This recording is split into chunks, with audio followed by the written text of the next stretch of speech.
하나님께서 허락하신 오늘 하루 말씀과 성령으로 충만한 저와 여러분 되길 예수님의 이름으로 축복합니다. 세월이 흘러 어른이 된 모세는 자기 민족을 돌아보다가 이집트 사람을 죽이게 됩니다. 다음날 히브리 사람 2명이 싸우는 것을 말리다 자신의 살인이 탄로나는 것을 알게 됩니다. 바로를 피해 미디안 광야로 도망간 모세는 그곳에서 미디안 제사장의 딸과 결혼해 아들 게르솜을 낳습니다. 갈대 상자에 떠내려가던 아기에서 이집트 공주의 양자로, 또 왕족에서 도망자의 신세가 된 이 반전의 반전을 거듭하는 모세의 삶을 통해 하나님께서 지금 나에게 주시는 메시지를 듣게 되길 바랍니다. 오늘 말씀의 주제는 모세의 인간극장입니다. 오늘의 말씀은 출애굽기 2장 11절에서 25절입니다. 세월이 흘러 모세는 어른이 됐습니다. 어느 날 모세는 자기 민족이 있는 곳에 나갔다가 그들이 중노동하는 것을 지켜보았습니다. 모세는 어떤 이집트 사람이 자기 동족인 히브리 사람을 때리는 것을 보다가 이리저리 살펴 아무도 없는 것을 보고는 그 이집트 사람을 죽여 모래 속에 묻었습니다. 다음 날 모세가 나가보니 히브리 사람 둘이 싸우고 있었습니다. 모세가 잘못한 사람에게 왜 동족끼리 치고받고 싸우는 것이냐고 말했습니다. 그 잘못한 사람은 누가 너를 우리 통치자나 재판관으로 세웠느냐? 내가 이집트 사람을 죽이더니 이제 날 죽일 생각이냐? 라고 말했습니다. 그러자 모세는 두려워하며 속으로 내가 한 짓이 탄로났구나 하고 생각했습니다.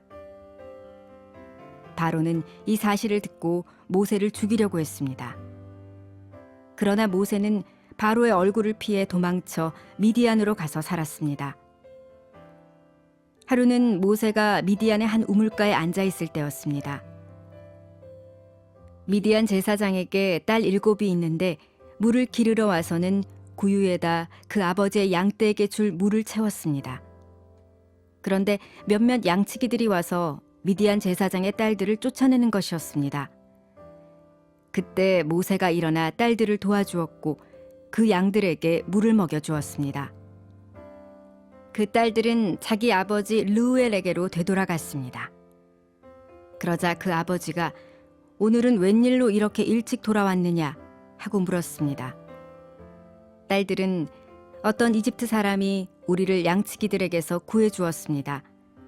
게다가 우리를 위해 물도 길어주고 양들에게도 물을 먹여주었습니다. 라고 대답했습니다. 아버지는 그가 어디 있느냐? 왜 그를 그냥 두고 왔느냐? 그를 불러 음식을 대접하자 라고 딸들에게 말했습니다. 그리하여 모세는 흔쾌히 르우엘과 함께 살기로 했습니다. 르우엘은 자기 딸 십보라를 모세에게 주었습니다. 십보라는 모세에게 아들을 낳아주었습니다. 모세는 아들의 이름을 게르솜이라고 지었습니다. 모세가 말하기를 내가 이방 땅에서 이방 사람이 됐다라고 했기 때문이었습니다. 오랜 세월이 흘러 그 이집트 왕이 죽었습니다. 이스라엘 민족은 중노동으로 인해 신음하며 울부짖었습니다. 그러자 이스라엘 민족의 울부짖는 소리가 하나님께 이르렀습니다. 하나님께서는 이스라엘 민족의 신음소리를 들으시고 아브라함과 이삭과 야곱과 맺은 언약을 기억하셨습니다. 하나님께서는 이스라엘 백성들을 보시고 그들에게 관심을 기울이셨습니다. 모세가 건짐을 받은 지 40년의 시간이 흐릅니다. 왕궁에서 이집트 사람들의 모든 지혜를 배워 능력을 갖춘 모세는 고통받고 있는 자기 동족을 돌볼 결심을 합니다.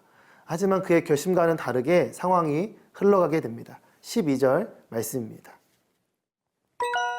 이리저리 살펴 아무도 없는 것을 보고는 그 이집트 사람을 죽여 모래 속에 묻었습니다. 모세는 자신의 선한 마음으로 학대당하는 동족을 도우려 했습니다. 그 의도는 좋았지만 그 과정뿐만 아니라 이 결과에 대한 책임지는 모습마저도 전혀 성숙하지 못한 실망스러운 모습을 보이게 됩니다. 모세의 모습 속에서 우리는 그의 살인이 우발적인 것이 아니라 고의적이었음을 보게 됩니다. 그는 먼저 이리저리 살펴 사람이 있는지 없는지를 확인합니다. 이 살인을 저지르고도 모래에 숨기며 완전 범죄를 꿈꿉니다. 하지만 모세는 바로 다음 날 다투고 있던 동족들을 중재하려다가 이집트 사람을 죽이더니 이제는 날 죽일 셈이냐는 그런 충격적인 말을 듣게 됩니다.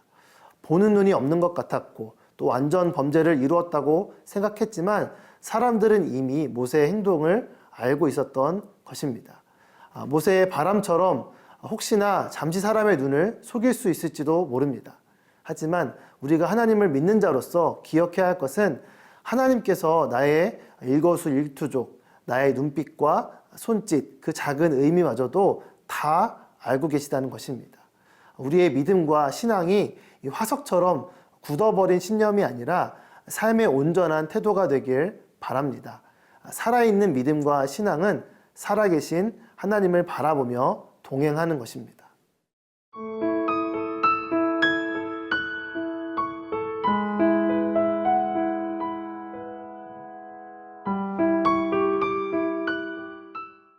결국 모세는 도망자 신세가 됩니다. 모세는 자신의 잘못으로 벌어진 이 문제 앞에서도 여전히 하나님께 맡기기보다 자신의 지혜를 따라 도망을 선택합니다. 하지만 하나님께서 모세를 버리지 않으십니다. 양떼를 돌보는 미디안 제사장의 이 딸들에게 한 모세의 선행을 지켜보시고 그가 사람답게 살아갈 수 있도록 이 사람들을 붙여주십니다. 광야에서 만난 미디안 제사장 르우엘을 통해 모세는 아내를 만나고 자녀를 낳아 가정을 이루게 됩니다. 이 기간 동안 모세를 아브라함과 맺은 언약대로 고통 중에 있는 이스라엘 백성을 구원할 지도자로 준비시키십니다. 24절 말씀입니다. 하나님께서는 이스라엘 민족의 신음소리를 들으시고 아브라함과 이삭과 야곱과 맺은 언약을 기억하셨습니다. 하나님은 자녀로 부르신 우리를 결코 버리지 않으십니다. 이 각자의 믿음의 반응에 따라 주어지는 훈련의 기간은 다르지만 이 기간을 통해 하나님은 우리 각자를 주님의 일꾼으로 준비시키십니다. 무언가에 열정을 내는 것은 좋은 것입니다. 하지만 그 열정의 방향이 어디로 가고 있는지를 분별하는 것이 더 중요합니다. 자칫 잘못하면 모세처럼 큰 사고를 낼 수도 있습니다. 점점 눈덩이처럼 불어나고 꼬리에 꼬리를 무는 문제로 뒤덮인 상황 속에서도 모세는 하나님을 찾고 구하지 않았습니다. 그 일로 모세에게는 40년간 광야에서 지내며 자신의 인간적인 한계를 깨닫고 철저히 낮아지는 것을 배우는 모세의 인간극장이 펼쳐지게 됐습니다. 혹시 나의 모습 속에도 모세와 같은 잘못된 열정과 잘못된 결정으로 채워지고 있지 않은지 점검하게 되길 바랍니다. 나아가 어떤 상황 속에서도 이 피할 길을 내시고 우리에게 관심을 기울이시고 인도하시는 하나님을 만나고 경험하는 저와 여러분 되길 예수님의 이름으로 축복합니다. 함께 기도하겠습니다. 하나님 아버지, 우리의 모든 선택과 결정 가운데 주님을 향한 믿음으로 살아가게 하여 주시옵소서. 모세의 그 삶을 바라보며 우리의 삶을 점검할 수 있는 은혜를 허락하여 주시옵소서. 감사드리며 예수님의 이름으로 기도드립니다. 아멘.